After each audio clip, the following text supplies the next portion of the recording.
Oke baik, Assalamualaikum warahmatullahi wabarakatuh. Bapak Ibu guru yang terhormat, jumpa lagi di channel Guru Abad Bersatu, channelnya para guru Indonesia. Konsisten menyampaikan info valid, komitmen melawan berita hoax. Nah, di video kali ini Bapak Ibu, kita akan update terkait TPG SKTP April yang keran pencairannya itu mulai terbuka. Dan ini relevansinya juga dengan pertanyaan rekan-rekan guru di kolom komentar seperti ini, atau komentarnya seperti ini. Info di channel ini sangat benar dan akurat. Baik, terima kasih atas apresiasinya. Ya, kita lanjut. Karena rekanku yang non-ASN sudah cair TPG Aprilnya. Kok bisa ya, Min? Non-ASN nampaknya cair lebih cepat dibanding ASN. Nah, ini barangkali mewakili teman-teman yang terutama ASN yang sedang menunggu, termasuk juga teman-teman non-ASN yang juga belum cair. Jadi fakta Bapak Ibu, kemarin di hari Jumat, itu memang mulai berjalan Bapak Ibu pencairan TPG April. Ini bukti screenshot yang ditampilkan oleh teman-teman dengan caption BRI non ASN cair tertanggal 23 April 2026 Bapak Ibu. Dan ini juga postingan yang lain dari teman-teman yang menyampaikan bahwa non ASN itu sudah cair. Kalau kita lihat ini rata-rata dari TK ya. Nah, Bapak Ibu, jadi non-ASN berdasarkan pantauan dari kami dan fakta-fakta dari teman-teman guru di lapangan, itu realisasi TPG SKTP April untuk mayoritas non-ASN. Nah, kenapa kemudian non-ASN cair lebih cepat? Bapak Ibu perlu memahami, ada dua penyalur TPG transfer langsung dari pusat ke rekening guru. Jadi memang TPG itu di selama 2025-26 itu transfer langsung dari pusat Bapak Ibu. Namun ternyata untuk ASN dan non-ASN ini penyalurnya berbeda. Kalau untuk non-ASN itu yang menyalurkan adalah Puslapdik Kementerian Pendidikan. Jadi proses pencairannya masih di bawah naungan nomenklatur Kementerian Pendidikan Bapak Ibu.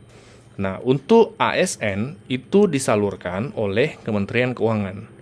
Jadi kan kita ketahui verifikasi dan validasi termasuk SKTP itu di ranahnya Kementerian Pendidikan Bapak Ibu. Nah, kemudian untuk pencairan itu non-ASN tetap di Kementerian Pendidikan, lebih khusus ke Puslapdik. Kemudian untuk ASN itu rekomendasi nyebrang kementerian ya ke Kementerian Keuangan. Ini untuk ASN Bapak. Jadi kalau kita analisa kenapa kemudian fakta ini non-ASN lebih cepat ya, bisa jadi karena tidak lintas kementerian seperti itu. Jadi tetap masih dalam naungan Kementerian Pendidikan. Tapi fakta Januari, Februari, Maret ini itu tidak jauh berbeda Bapak Ibu. Biasanya paling biasanya ada jarak 1 atau 2 hari. Kalau ASN non ASN sudah cair, biasanya besoknya ASN juga sudah cair Bapak Ibu. Jadi tidak jauh sebenarnya. Hanya memang di hari Jumat kemarin kan itu hari aktif terakhir kerja di pekan ini. Sabtu dan Ahad atau Minggu besok itu kan libur Bapak Ibu. Jadi semoga hari Senin berlanjut Bapak Ibu. Dengan mulai tersalurnya TPG non-ASN hari Jumat kemarin 24 April itu, ini menjadi kabar baik bahwa keran pencairan TPG untuk bulan April ini sudah mulai terbuka Bapak Ibu. Nah, diperkirakan Senin lusa 27 April itu akan berlanjut pencairan ya yang sudah dimulai sejak hari Jumat kemarin. Semoga untuk ASN juga ini sudah berjalan hari Senin nanti Bapak Ibu. Semoga untuk yang ASN juga sudah mulai berjalan hari Senin nanti Bapak Ibu. Kita tunggu hari Senin, kami akan kabarkan update-nya seperti itu. Selamat untuk teman-teman yang sudah menerima di hari Jumat kemarin. Dan untuk yang belum, kita tunggu hari Senin. Kemudian terkait viralnya gaji 5 juta bahkan 15 juta untuk guru di berbagai media sosial ya, kalau kita lihat itu ternyata masih ada yang disinformasi, miskonsepsi. Ada yang memahami bahwa ini adalah kenaikan gaji guru. Pada faktanya ini bukan ketetapan final Bapak Ibu. Belum menjadi peraturan pemerintah, belum menjadi perpres, tapi masih dalam konteks suara dari DPR RI Bapak Ibu. Ini kita harus bedakan ya antara wacana dengan regulasi. Ya, jadi ini belum menjadi sebuah regulasi. Tapi ya kita doakan semoga terrealisasi. Sebelum lanjut, kami menyampaikan kabar baik bahwa telah rilis produk digital terbaru kami, yaitu 200 template PowerPoint siap pakai untuk guru. Guru-guru kan sering tuh butuh PowerPoint, namun kadang bingung karena PowerPoint-nya kurang menarik, flat, dan tidak variatif. Nah, 200 template PowerPoint siap pakai ini akan membantu guru-guru, sehingga Bapak Ibu tidak perlu mendesain dari awal, sudah ada template-nya, tinggal Bapak Ibu sesuaikan. Ini cocok untuk semua jenjang ya, mulai dari TK, SD, SMP, SMA, sederajat Bapak Ibu. Jadi Bapak Ibu cuma sekali beli bisa dipakai seterusnya sampai Bapak Ibu pensiun. Jadi silahkan dipesan 200 template PowerPoint siap pakai untuk guru ini di nomor WA admin kami 0823 1332 0383. Gaji guru itu minimal 15 juta, kata Once. Jadi kalau mau tahu perinciannya tanya Once.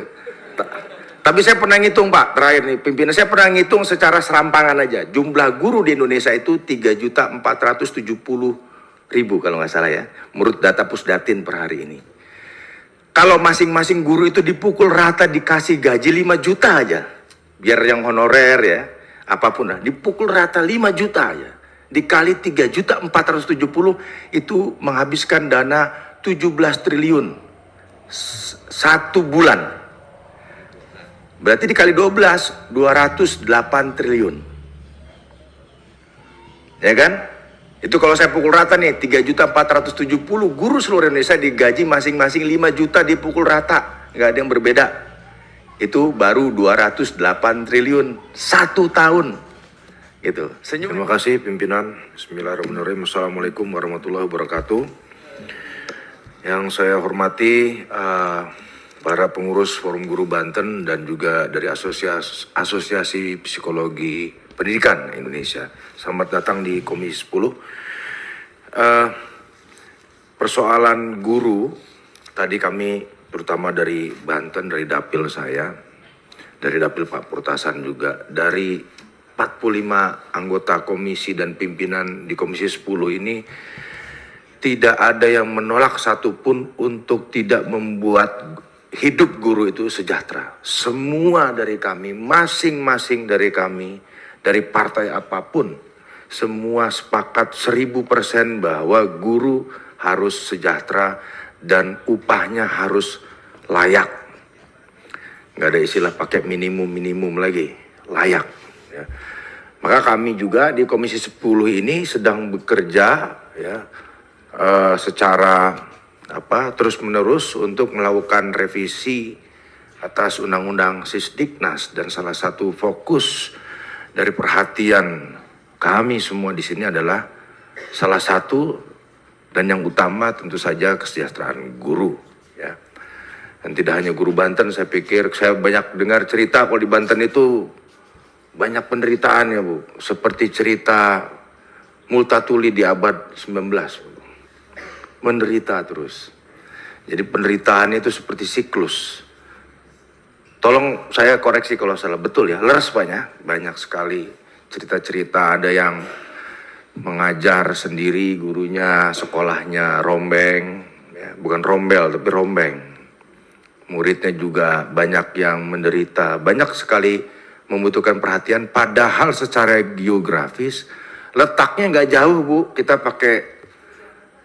saya pakai stasiun dari kereta dari stasiun Palmerah itu 1,5 jam sudah sampai ke ibu kota Kabupaten Lebak, Rangkas Bitung.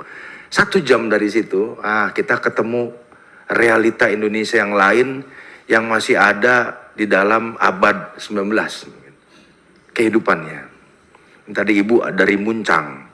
Muncang itu bukan kota di Jerman Bu, ada Bayer Muncang itu bukan. Ini Muncangnya beneran. Ini ada daerah yang gak ada sinyalnya. Betul ya Ibu, ada yang dekat Sobang itu Gua Bancet. Saya pakai ojek naik ke atas Bu. Makanya kemarin ketika ada rencana online, saya menolak. Di sana nggak ada sinyal. Saya pernah temui Wakil Menteri Komdiji, Bang Nezar, untuk meminta secara khusus memperhatikan daerah-daerah blank spot yang ternyata ratusan titik, kalau nggak disebut mungkin ribuan di Banten itu. Nah, jadi memang ini daerahnya dekat secara geografis tapi ketinggalan. Oke, jadi kami sepakat guru harus sejahtera, tapi ada persoalan kedua tentang mutu pengajaran. Ya, lebih spesifik lagi saya bicara mutu pengajaran. Bagaimana kesejahteraan guru harus pula dibarengi dengan prestasi pengajaran. Karena kita juga menghadapi persoalan mutu pendidikan, ya, menghadapi persoalan bagaimana siswa-siswa ini nggak bisa ngejar prestasi baik secara akademik, secara intelektual, dan nanti kaitannya dengan asosiasi psikologi ini secara karakter. Ini penting.